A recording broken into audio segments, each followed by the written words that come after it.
ಪ್ರೀತಿಯ ಸುಗಂಧ ಗಾಳಿಯಲ್ಲಿ ತೇಲುತ್ತಿದೆ. ಇಂದು ನಾವು ವ್ಯಾಲೆಂಟೈನ್ ಡೇನ ಮಾಯೆಯ ಬಗ್ಗೆ ಮಾತನಾಡೋಣ.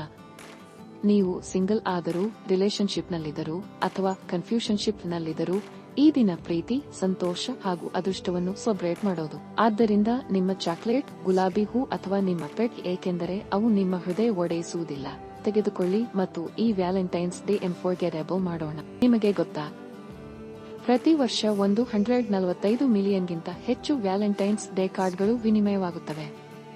ಕ್ರಿಸ್ಮಸ್ ನಂತರ ಇದು ಕಾರ್ಡ್ ನೀಡುವ ಎರಡನೇ ದೊಡ್ಡ ಹಬ್ಬ. ಮತ್ತು ವ್ಯಾಲೆಂಟೈನ್ಸ್ ಡೇಗೆ ಚಾಕ್ಲೇಟ್ ಗಿಫ್ಟ್ ಮಾಡುವ ಪದ್ಧತಿಯನ್ನು 1800ರ ದಶಕದಲ್ಲಿ ರಿಚರ್ಡ್ ಕ್ಯಾಡ್ಬರಿ ಪರಿಚಯಿಸಿದರು. ಹೌದು, ನಿಮ್ಮ ಚಾಕ್ಲೇಟ್ ಪ್ರೀತಿಗೆ ಒಂದು ದೊಡ್ಡ ಇತಿಹಾಸವಿದೆ.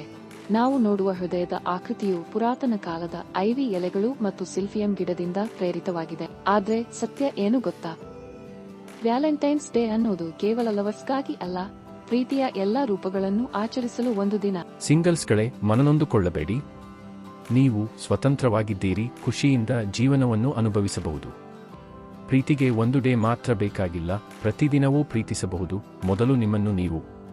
ಈ ವ್ಯಾಲೆಂಟೈನ್ಸ್ ಡೇ ನೀವು ಪ್ರೀತಿಸುವ ಪ್ರತಿಯೊಬ್ಬರೊಂದಿಗೆ ಶುಭವಾಗಿ ಕಳೆಯಲಿ.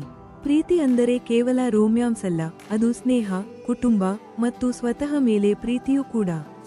ನೀವು ಇದನ್ನು ಹೇಗೆ ಆಚರಿಸುತ್ತಿದ್ದೀರಾ? ಕಾಮೆಂಟ್ನಲ್ಲಿ ಹೇಳಿ. ವಿಡಿಯೋ ಇಷ್ಟವಾದ್ರೆ ಲೈಕ್ ಮಾಡಿ, ಚಾನೆಲ್ಗೆ ಸಬ್ಸ್ಕ್ರೈಬ್ ಮಾಡಿ ಮತ್ತು ನಿಮ್ಮ ಪ್ರೀತಿಪಾತ್ರರೊಂದಿಗೆ ಶೇರ್ ಮಾಡಿ. Happy Valentine's.